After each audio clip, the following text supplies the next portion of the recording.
बिस्मिल्लाहिर्रहमानिर्रहीम, अस्सलाम वालेकुम। बेटा, आज के लेक्चर में हम लोग डिस्कस करेंगे chapter number 8, accounting for manufacturing. Basically ये हमारी बुक का एक ही चैप्टर है जिसके अंदर हम लोग डिस्कस कर रहे होते हैं कि अगर हम लोग एक मैन्युफैक्चरर हैं तो एक मैन्युफैक्चरर अपनी फाइनेंशियल स्टेटमेंट्स को किस तरह से प्रिपेयर करता है। इस चैप्टर के अलावा बाकी जितने भी हम लोग अकाउंटिंग कर रहे होते हैं वो एक ट्रेडर के तौर पे कर रहे होते हैं कि हम लोग एक ट्रेडिंग बिजनेस कर रहे हैं।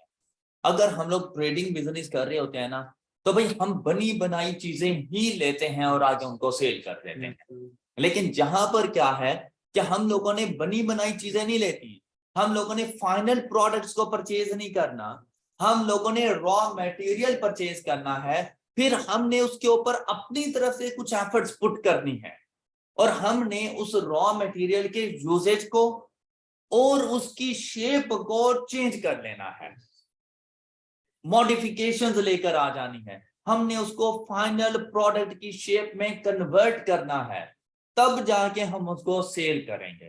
तो यहाँ पर हमारा सारा फोकस इस बात पर है कि हम लोगों ने मैन्युफैक्चरिंग बिजनेस के लिए अकाउंटिंग कैसे करनी है।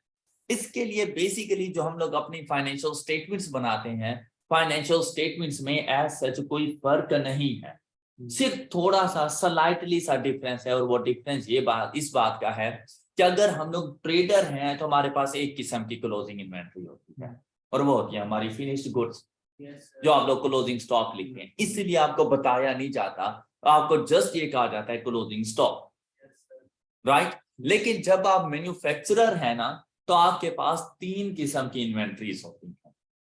एक, आपके पास आपका रॉ मटेरियल जो आपने ड्यूरिंग द ईयर परचेज किया। अब ये जरूरी नहीं कि आपने उस सारे को यूटिलाइज कर दिया फाइनल प्रोडक्ट बनाने के लिए। ऐसा हो सकता है कि आपका ईयर एंड हुआ और अभी कुछ रॉ मटेरियल कंज्यूम नहीं हुआ, अनयूज्ड कंडीशन में रखा हुआ है, वो आपकी इन्वेंट्री है। ऐसा रॉ मटेरियल जो भी प्रोडक्शन प्रोसेस में से नहीं गुजरा, जिसने अगले साल यूज होना है और फाइनल प्रोडक्ट्स बनवानी है, तो इस साल के लिए वो आपकी क्लोजिंग इन्वेंट्री है। अब जब आप अपने करंट एसेट में जाके स्टॉक लिखने लगेंगे तो आप अपना रॉ मटेरियल भी लिखेंगे। साथ में आप जो चीज मैन्युफैक्चर कर रहे हैं उसको बनाने में एक टाइम रिक्वायर्ड है, हो सकता है उसको बनाने में 2 से 3 दिन लग जाते हैं। एक प्रोडक्ट को तैयार करने के अंदर उसका प्रोसेस कुछ इस तरह का है और आपने रॉ मटेरियल से उसके ऊपर वर्किंग स्टार्ट कर दी, अभी वो फिनिश्ड गुड्स नहीं बनी, अभी वो इन प्रोसेस है, वर्किंग प्रोसेस में है, अभी उसके ऊपर काम जारी है फाइनल प्रोडक्ट बनाने के लिए और आपका अकाउंटिंग ईयर एंड हो गया है। अब ये वो इन्वेंट्री है जो ना तो फिनिश गुड्स की फॉर्म में है आपके पास और ये ना ही आपके पास रॉ मटेरियल की फॉर्म में है। तो ऐसा स्टॉक जो बेसिकली कुछ कन्वर्ट हो चुका हो लेकिन फुली कन्वर्ट ना हुआ हो, मतलब फिनिश गुड्स की शेप में अभी तक ना आया, उसे कहा जाता है work in process. Work in process, work in process आपका स्टॉक है, क्योंकि ना तो अब ये रॉ मटेरियल में आ रहा है ना फिनिश गुड्स में आ रहा है, तो फिर ये वर्क इन प्रोसेस है। तो ये भी आप लोगों का स्टॉक है। आपको ये चीज भी नोट करनी पड़ती है कि कितना ऐसा स्टॉक अवेलेबल है जो मेरे पास इन प्रोसेस है। फिर आपने ड्यूरिंग द ईयर प्रोडक्शन की, क्या सारी की सारी प्रोडक्शन आपने सेल कर दी? नहीं, अभी कुछ फाइनल प्रोडक्ट्स आपके वेयर हाउस में रखी होंगी जो अभी तक अनसोल्ड कंडीशन में होंगी, तो वो अनसोल्ड फाइनल प्रोडक्ट्स वो भी आपका स्टॉक है। तो एक मैन्युफैक्चरर के लिए 3 किस्म के स्टॉक्स मौजूद होते रहते हैं और ये तीनों आपने अपने पास करंट एसेट में जाके रिकॉर्ड करने हैं: raw material, work in process and finished goods. Got it? And finished goods, ये 3 किस्म के स्टॉक्स मौजूद हैं। अब अगर आप लोग देखें, जब आप लोग एक ट्रेडर के लिए फाइनल अकाउंट बनाते हैं, ट्रेडर के लिए इनकम स्टेटमेंट, प्रॉफिट और लॉस अकाउंट बनाते हैं, तो आप लोग किस तरह से बनाया करते हैं? आप उसकी सेल्स लिखते हैं और यहाँ पे सेल्स में कौन सी सेल्स हमारे पास आ जाती है? बेसिकली जब सिर्फ सेल्स का वर्ड लिखा हो तो यहाँ पर मुराद होता है नेट सेल्स, यहाँ पे मुराद होता है हमेशा नेट। अब नेट सेल्स में क्या चीजें शामिल है? हमारी ग्रॉस सेल्स, हमारी सेल्स रिटर्न और डिस्काउंट अलाउड, वो ये तीनों चीजें मिलकर हमारी नेट सेल्स बनाती हैं। अब भाई अगर सिर्फ सेल्स लिखा हुआ है तो हमेशा इससे मुराद नेट सेल्स, ग्रॉस सेल्स नहीं है आप लोग। अच्छा, उसके बाद लिखा जाता है कॉस्ट ऑफ गुड्स सोल्ड, हम लोग इसमें से लेस किया करते हैं कॉस्ट ऑफ गुड्स सोल्ड। अब यहां पर अगर देखें तो कॉस्ट ऑफ गुड्स सोल्ड हम लोग कैसे फाइंड करते थे? ओपनिंग स्टॉक, शाबाश, इसमें ऐड करते थे परचेजेस। अब अगर मैं इसमें परचेजेस लिख रहा हूं तो इससे मुराद नेट परचेजेस, और नेट परचेजेस में कौन कौन सी चीजें शामिल है? हमारे gross purchases, less purchases return, less discount received, add direct expenses related to purchases, जैसा कि कैरेज इनवर्ड, वेजेस, ये चीजें इसमें शामिल है। क्लियर? और इसमें से हम लोग लेस कर दिया करते हैं क्लोजिंग स्टॉक, और हमारे पास आ जाता है cost of goods sold. Am I right? ये उस सूरत में है जब आप ट्रेडर हैं, जब आप ट्रेडिंग कर रहे हैं। लेकिन जब आप गुड्स खुद मैन्युफैक्चर कर रहे हैं, क्या आप उन गुड्स की परचेजेस करोगे? आप तो रॉ मटेरियल की परचेजेस करोगे, और यहां पर रॉ मटेरियल की परचेजेस शामिल नहीं है। यहां पर बेटा ओपनिंग स्टॉक से मुराद फिनिश्ड गुड्स का ओपनिंग स्टॉक है, और यहां पर क्लोजिंग स्टॉक से मुराद भी फिनिश्ड गुड्स का क्लोजिंग स्टॉक है। तो फिनिश्ड गुड्स क्या आप परचेज करोगे? आप बनाओगे तो उसके बनाने की cost, cost of goods manufacture, वो यहां पे आ जाती है कॉस्ट ऑफ गुड्स मैन्युफैक्चर। क्या हम लोगों ने इस साल जितने यूनिट्स प्रोड्यूस किए, मैन्युफैक्चर किए, उनकी कॉस्ट कितनी आई? क्लियर? वो यहां पर आ जाएंगे हमारे पास, और हम लोग कॉस्ट ऑफ गुड्स सोल्ड को फाइंड कर। इतना सा फर्क है कि परचेजेस की जगह पे क्या चला जाता है? Cost of goods manufacture. ये बात क्लियर हो गई? इसके बाद ग्रॉस प्रॉफिट आ जाएगा, फिर एक्सपेंसेस लेस हो जाते हैं, वो बिल्कुल वैसे ही जैसे ट्रेडिंग के लिए क्या करते थे।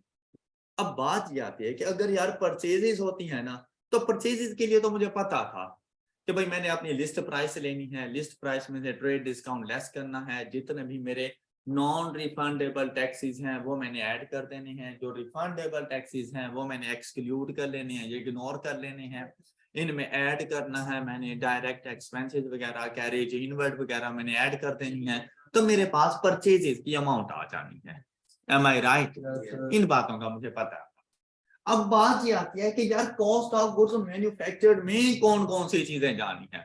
अगर मैं आपको बताऊं, यार रॉ मटेरियल यूज करोगे, रॉ मटेरियल की कॉस्ट आ जाएगी।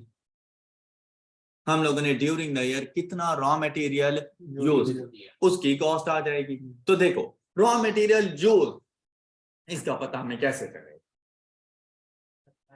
रॉ मटेरियल यूज, इसका पता हमें कैसे चलेगा? देखो मैं सबसे पहले देखूंगा कि क्या मेरे पास कोई ओपनिंग रॉ मटेरियल है,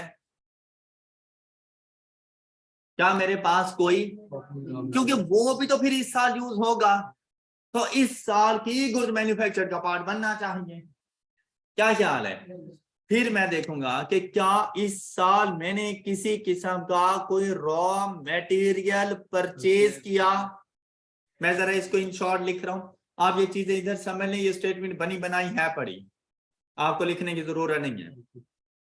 मैं देखूंगा कि यार मैंने कोई raw material during the year purchase किया, भाई वो भी तो मैंने यूज करना होगा, तो ये मेरे पास आ जाना है। सपोज यहाँ पे ये वैल्यूज, जब न्यूमेरिकली हम लोगों ने कोई वैल्यू लिखनी हो तो हम लोग ऐसे ही सपोज कर लेते हैं। अच्छा, ये मेरे पास आ जाएगा raw material available for use, opening plus purchase, ये मेरे पास है raw material available for use. It does not mean that मैंने सारे का सारा यूज किया है, मैं इसमें से लेस कर दूंगा जो मेरे पास क्लोजिंग रॉ मटेरियल पड़ा होगा, क्योंकि अब मैंने वो तो नहीं यूज किया ना, वो मैं इसमें से जाके लेस कर, और अब जो मेरे पास वैल्यू आएगी ये आएगी रॉ मटेरियल कंज्यूम्ड या यूज। ये वो रॉ मटेरियल की कॉस्ट है जो ड्यूरिंग द ईयर मैंने यूज कर लिया है in production process. Got it? ये सारी की सारी कॉस्ट रॉ मटेरियल की कॉस्ट ऑफ गुड्स मैन्युफैक्चर्ड का पार्ट बनता है। इससे पहले वाली जो स्टेटमेंट थी ना वो प्रॉफिट और लॉस अकाउंट बना हुआ है, ये बेसिकली ट्रेडिंग अकाउंट बना हुआ है।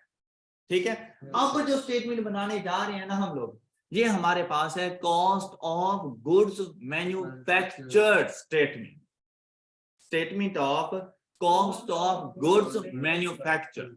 उसमें हम लोग देख रहे हैं कि भाई कौन कौन सी चीजें हैं। तो सबसे पहली चीज रॉ मटेरियल है, और रॉ मटेरियल जितना हम यूज करेंगे हम उतना लेंगे। तभी तक मैंने ये कैलकुलेट किया कि हमने रॉ मटेरियल यूज कितना किया है, और उसका पता कैसे चलेगा? Opening raw material plus raw material purchase less closing raw material. अब जरूरी नहीं कि आप लोग raw material available for use find, भाई आप इस स्टेप को ओमिट कर सकते थे, आप सिर्फ लिखते opening plus purchases less closing, तो raw material available for use. Clear? ये बात क्लियर हो गई कि बताने का मकसद क्या था? भाई एमसीक्यूज में कुछ भी पूछ सकता है, आपसे कह सकता है भाई raw material available for use कितना है, क्लोजिंग ना माइनस कर, फिर ओपनिंग प्लस परचेजेस ये अवेलेबल फॉर यूज है। आपसे कहते हैं रॉ मटेरियल यूज्ड कितना है, फिर क्लोजिंग माइनस करो। क्लियर? तो इसीलिए ये बातें बताई जाती। अब सिर्फ रॉ मटेरियल यूज किया होगा क्या? अब जैसे आप कंस्ट्रक्शन करते हैं, कंस्ट्रक्शन के लिए आप बिल्डिंग मटेरियल तो लेकर आते हैं, आप कहते हैं भाई इस बिल्डिंग पे इतना मटेरियल लगा, लेकिन जो आप लोगों ने अपने मजदूरों को मजदूरी दी थी, वेजेस पे की थी, क्या वो नहीं है शामिल? लेबर कॉस्ट भी तो शामिल है ना, क्या होनी चाहिए? इधर भी करो कि इस प्रोडक्शन प्रोसेस में जितनी लेबर हम लोगों ने लगाई वो लेबर की कॉस्ट भी तो लगी है गुड्स को मैन्युफैक्चर करने के लिए। क्या अगर वो मैन्युफैक्चर ना करता क्या लेबर को देता पैसे? क्या डायरेक्ट एक्सपेंस नहीं है? तो यहां पर आप लोगों ने आकर डायरेक्ट लेबर इसमें शामिल कर देनी है।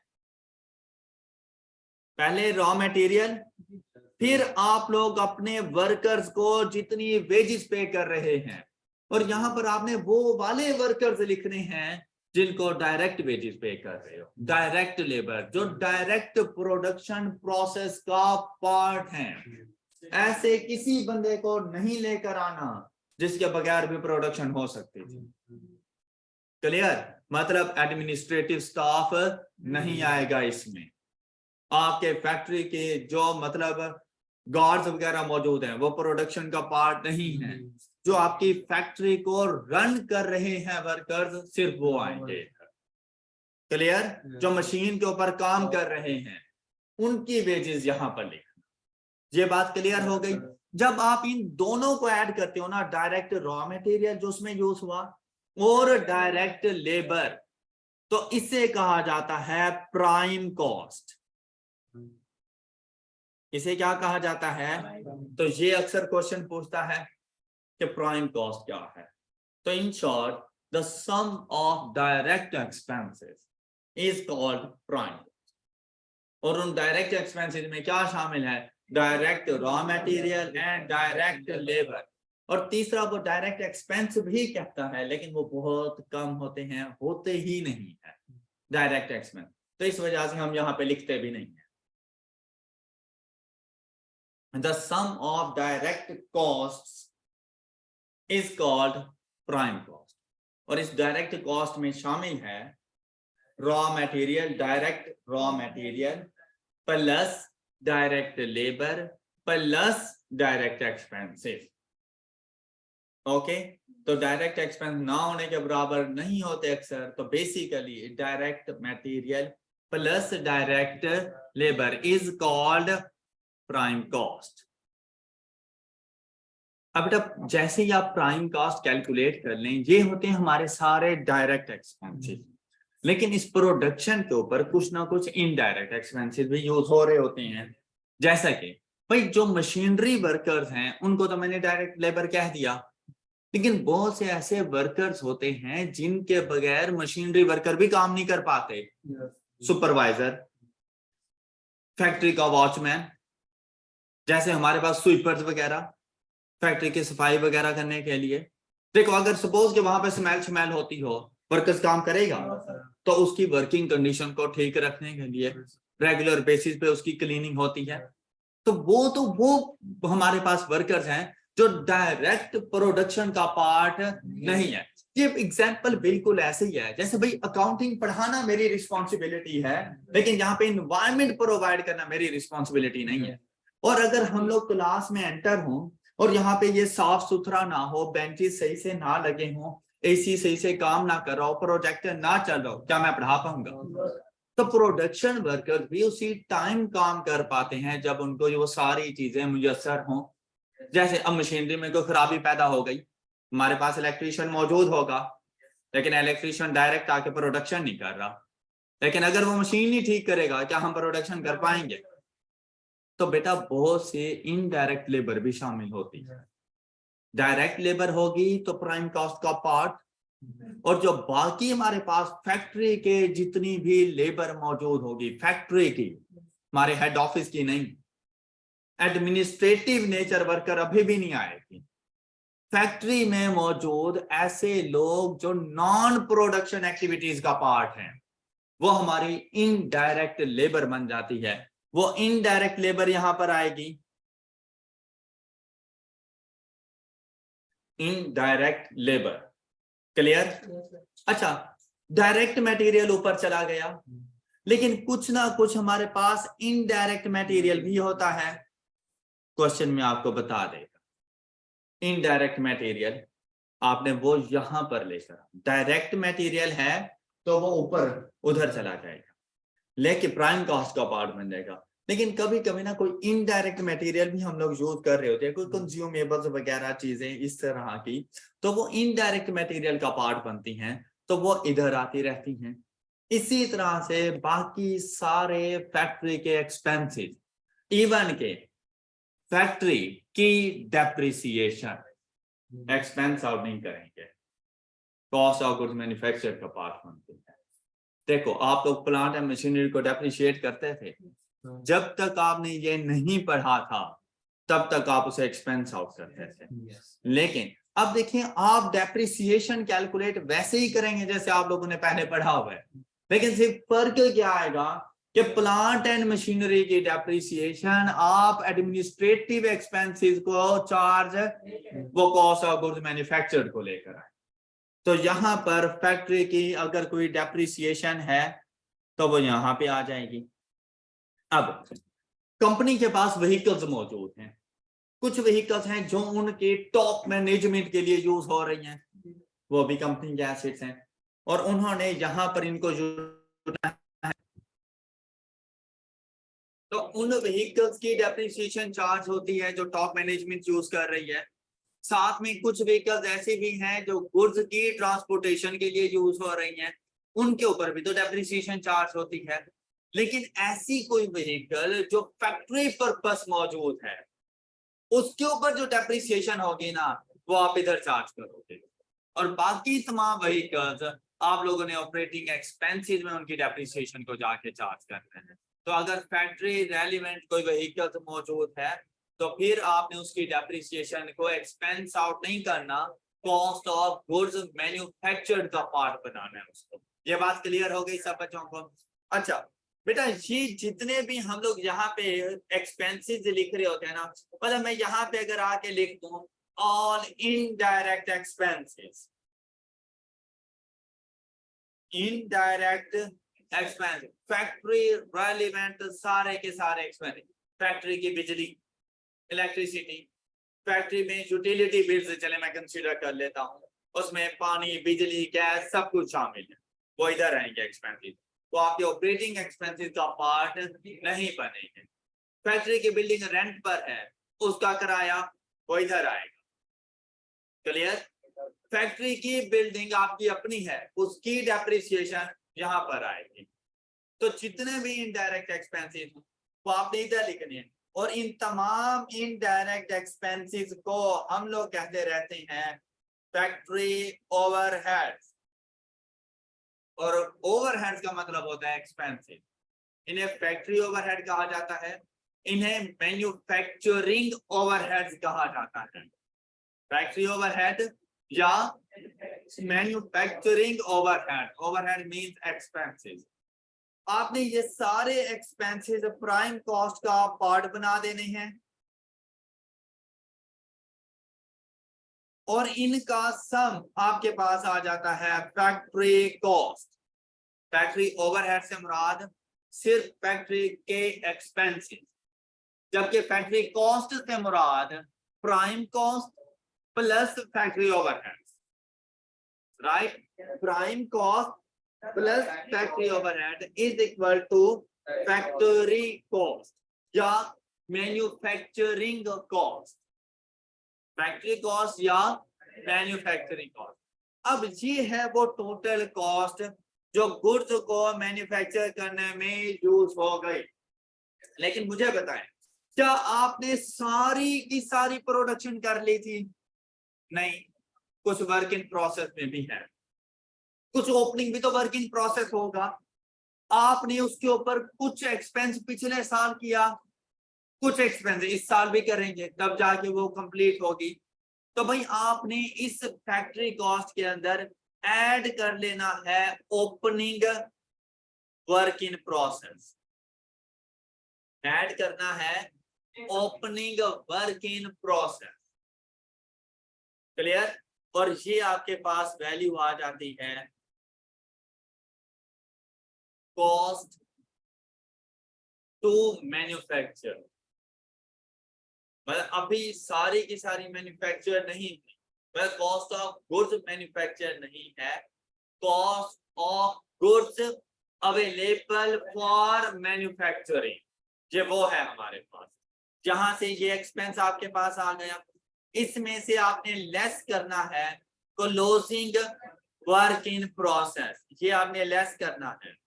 और यहाँ पर जो आपके पास कॉस्ट आएगी ये कहलाती है cost of goods manufacture, cost of goods. और ये कॉस्ट ऑफ गुड्स यहां से कन्वर्ट हो जाती है cost of goods sold statement. Clear?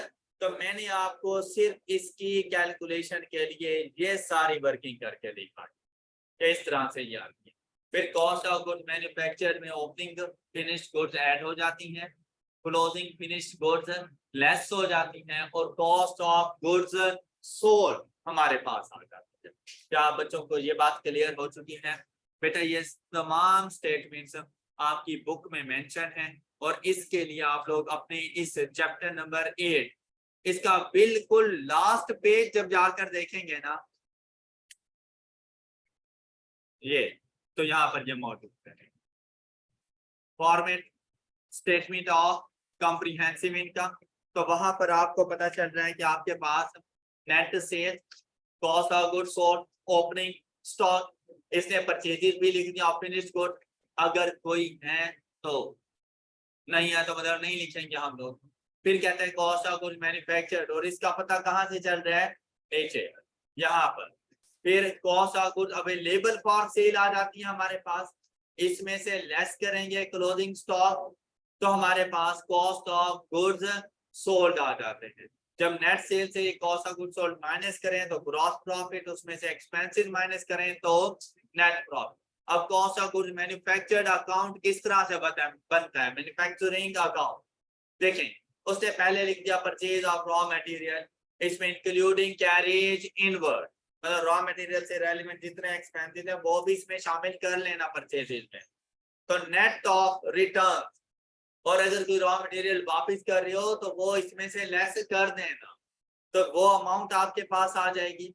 इसमें opening stock of raw material आपने ऐड किया, आपको cost of good of material available for consumption, इसमें से क्लोजिंग को लेस किया, कॉस्ट ऑफ मटेरियल कंज्यूम, इसमें ऐड करेंगे डायरेक्ट लेबर मतलब वेजेस एक्सपेंस, और ऐड करेंगे अदर डायरेक्ट एक्सपेंसेस अगर कोई है तो आपके पास रिजल्ट आ जाएगा। प्राइम कॉस्ट में ऐड किए जाते हैं फैक्ट्री प्रोडक्शन या manufacturing overheads, factory overhead, production overhead या मैन्युफैक्चरिंग ओवरहेड। उनमें क्या शामिल है? इनडायरेक्ट वेजेस मतलब इनडायरेक्ट लेबर, इनडायरेक्ट मटेरियल है, डेप्रिसिएशन है, इंश्योरेंस है, फ्यूल एंड पावर, और बाकी सारे प्रोडक्शन एक्सपेंसेस। इन तमाम एक्सपेंसेस को इनको हम लोग कहते हैं एफओएच, फैक्ट्री ओवरहेड। इसमें प्राइम कॉस्ट ऐड करें तो आपके पास आ जाती है फैक्ट्री कॉस्ट, मैन्युफैक्चरिंग कॉस्ट या प्रोडक्शन कॉस्ट। इसमें आप लोगों ने ओपनिंग स्टॉक और वर्क इन प्रोसेस ऐड किया। अगर कोई परचेज कर रहे हो वर्क इन प्रोसेस जो कि नहीं होता, वो भी इसमें ऐड कर लेना, और ये आपके पास आ जाएगा cost of goods available for manufacturing. इसमें से जब आप लोग लेस करते हो क्लोजिंग वर्क इन प्रोसेस तो आपके पास वैल्यू आ जाती है cost of goods manufacture. I hope कि ये स्टेटमेंट आप सब बच्चों को समझ आ चुकी है, और अगर आपको ये स्टेटमेंट समझ आ चुकी है ना तो आपका पूरा चैप्टर कंप्लीट हो चुका है। यही आपका पूरा चैप्टर। अब हम लोगों ने इसके लिए कुछ एग्जाम्पल सॉल्व करनी है जो आपके आप लोगों की होम असाइनमेंट्स हैं, और आपने जो एग्जाम्पल सॉल्व करके आनी है वो है आपके पास एग्जाम्पल नंबर 4 आप लोगों ने सॉल्व करनी है, और ये आपकी बुक में चैप्टर नंबर 8 में एग्जाम पेज नंबर 296 पर मौजूद है। Example number 4 and example number 5 ये आप लोगों की होम असाइनमेंट है, और ये इनमें कोई ऐसी कॉम्प्लेक्सिटीज नहीं है, सिर्फ फॉर्मेट आपके माइंड में होना चाहिए और आपने फॉर्मेट में जस्ट वैल्यूज को पुट करते जाना है और आपके पास आंसर आ जाए। मतलब सिर्फ आपने सबसे पहले फॉर्मेट ओपन करना है, फॉर्मेट अपने पास एक मरतबा देखने के बाद एक मरतबा सबसे पहले आपने फॉर्मेट लिख लेना है, फिर इन वैल्यूज को उठा के उसी फॉर्मेट के सामने पुट करते जाना है, और एट द एंड आपके पास आपका क्वेश्चन सॉल्व हो जाएगा। क्लियर? वैसे जो चीजें ना हो हमारे पास हम फॉर्मेट का हिस्सा नहीं बनाते, तो ये आपको पढ़ने से पता चल जाएगा कि फैक्ट्री ओवरहेड्स के लिए उसने कौन कौन से एक्सपेंसेस दिए हुए हैं, तो उसके मुताबिक हम लोग अकाउंट पार कर लेते हैं। ये बात याद रखिएगा कि सपोज हमारा ऑफिस और हमारी फैक्ट्री एक ही जगह पर है, एक ही बिल्डिंग है, और उसका टोटल रेंट जाता है, रेंट जाए या उसको हम लोग डेप्रिशिएट करें, एक एक्सपेंस तो है ना। सपोज हम कह रहे हैं कि भाई इसका रेंट जाता है 10,000 रुपए, तो वो 10,000 रुपए फैक्ट्री को चार्ज करें या ऑफिस को चार्ज करें? बेटा वो प्रोपोर्शनेट होते हैं कि कितना एरिया फैक्ट्री के पास है और कितना एरिया ऑफिस के। हमने कहा कि 80% एरिया के ऊपर फैक्ट्री है, 20% पे हमारा ऑफिस है, तो वो जो एक्सपेंस आया चाहे वो डेप्रिसिएशन एक्सपेंस है, रेंट एक्सपेंस है, या हमारे पास इलेक्ट्रिसिटी एक्सपेंस है, वो डिवाइड हो जाते हैं। तो उसका 80% फैक्ट्री ओवरहेड और 20% हमारे एक्सपेंसेस का पार्ट बना करता है। अगर ऐसी कोई बात आ जाए तो आपने उसको भी अकाउंट फॉर कर लेना है। तो example number 4, 5 and example number 6। Example number जब 4, 5 कर लेंगे, ये बहुत सिंपल सी है, आपको एफर्ट्स करनी पड़ेंगे एग्जांपल नंबर 6 के ऊपर, लेकिन आपने एक मरतबा इस पे कोशिश जरूर करनी है। गलत हो जाए कोई मसला नहीं, लेकिन आपने अपनी तरफ से इसको सॉल्व करने की कोशिश जरूर करनी। कल हम लोग इनकी मजीद डिस्कशन करेंगे, इससे कॉम्प्लेक्स क्वेश्चन सॉल्व करेंगे, तो ये हमारा चैप्टर कंप्लीट हो जाएगा इंशाल्लाह। That's all for today. अपना बहुत सा ख्याल रखिएगा, नेक्स्ट लेक्चर में मिलेंगे। अल्लाह हाफ़िज़।